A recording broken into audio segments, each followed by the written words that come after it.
សូមគោរពនិងជម្រាបសួរស្វាគមន៍បងប្អូនកុមារាកុមារីជាទីស្រឡាញ់រាប់អានទាំងអស់គ្នានៅក្នុងវីដេអូនេះខ្ញុំសូមសូត្រកំណាព្យក្រោមចំណងជើងថាលុយម៉ែដែលកូនចាយសូមបងប្អូនកុមារាកុមារីរីករាយស្ដាប់ជាមួយនឹងនាងខ្ញុំដូចតទៅលុយម៉ែដែលកូនចាយសពថ្ងៃជាលុយថ្លាថ្លៃចិត្តមេត្តាលុយម៉ែរកបានដោយវេទនាឲ្យកូនគ្រប់គ្នាចាយសប្បាយលុយម៉ែដែលកូនចាយសពថ្ងៃម៉ែប្រឹងស្ទើរផ្សៃគ្មានចិនណាយទោះក្តៅភ្លៀងផ្គរយំឬថ្ងៃម៉ែស៊ូផ្សិតផ្សៃដើម្បីបុណ្យលុយម៉ែស្ដែងចេញពីញើឈាមទូលរែកក្រំក្រៀមម៉ែអំណត់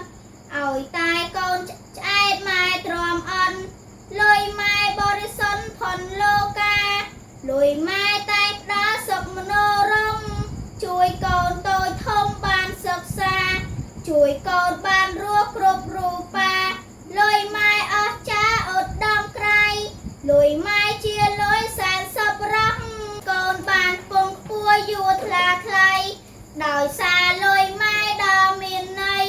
កូនមានរស្មីព្រោះលុយម៉ែកំណាព្យលុយម៉ែដែលកូនចាយចាប់តែប៉ុណ្ណេះសូមជម្រាបលា